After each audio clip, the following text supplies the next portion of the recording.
So I really thought of myself as a very healthy person who wouldn't get very sick. And the reality is that I actually wasn't able to leave my bedroom for 22 days. I am a very, very healthy person.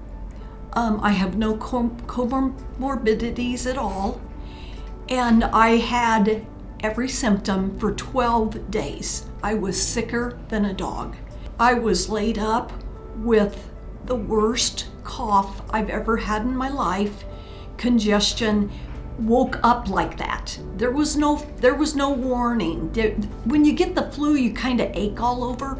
There was nothing like that. I woke up like on death's door. So for me, the symptoms were like nothing else I've ever had before, in that I would have waves of symptoms that would change by the day. So one day I might have just raging headaches and eye pain. I actually had like swollen eyes and a lot of eye like pressure behind my eyes. And then the next day that might be much less, but now I would have like a horrible stomach ache, and throughout the whole time I had like extreme pain moving around my body, hurting my muscles, my skin. I felt like my hair even hurt sometimes. It was just like I was just like a living pain. Yeah, just a ball of pain. And then I didn't actually have a fever. So I had one day that I got just a little over 100 degrees, but like really not where you would consider like an extreme fever. And I was one of those people that was like checking my temperature every day to like expecting to spike a fever.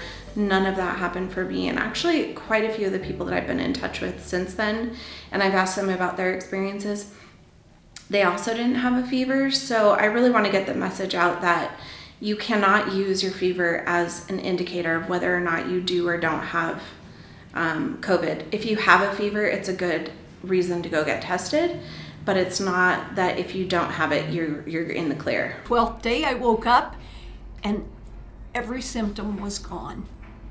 Every single symptom, as fast as it came on, it left me.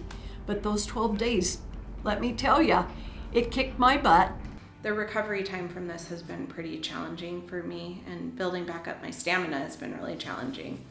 Those were things that if you had told me beforehand that a cold or a flu or a coronavirus could do that to you, I just wouldn't have really believed it, especially, being a fairly young person myself. So it was a surprise, and not the good kind.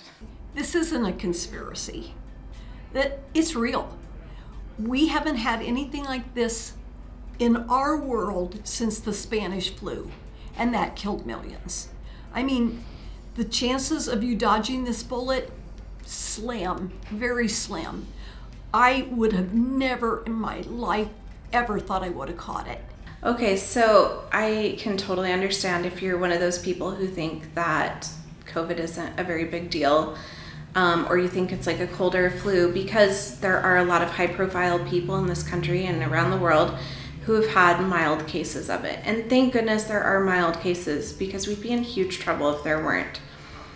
But I think that when you look at the law of large numbers, and here we are in a country of 330 million people, there's a whole spectrum of experiences, and you don't know if you're at high risk for one of those more severe experiences. This is something that I feel like a lot of people think, oh, I don't have diabetes, or I'm not on chemotherapy, or I'm not on an immune suppressing drug, so I'm going to be okay.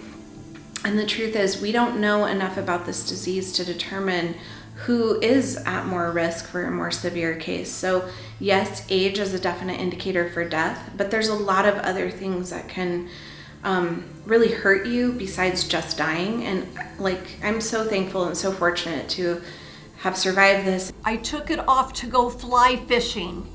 That's when I caught it. In the middle of nowhere. That's how I caught it. Fly fishing. Not even standing next to someone. Wear the mask. What do we have non-smoking facilities now for our safety, where we're not allowing people to smoke indoors. Wear a mask. We wear our seat belts to protect ourselves for safety. Wear a mask for safety. You can still hear people. Put a little fragrance in your mask and wear it. You wear a coat in the middle of winter. You wear a hat. wear the mask for heaven's sakes. It's usually lighter than a coat, and it's not ridiculous.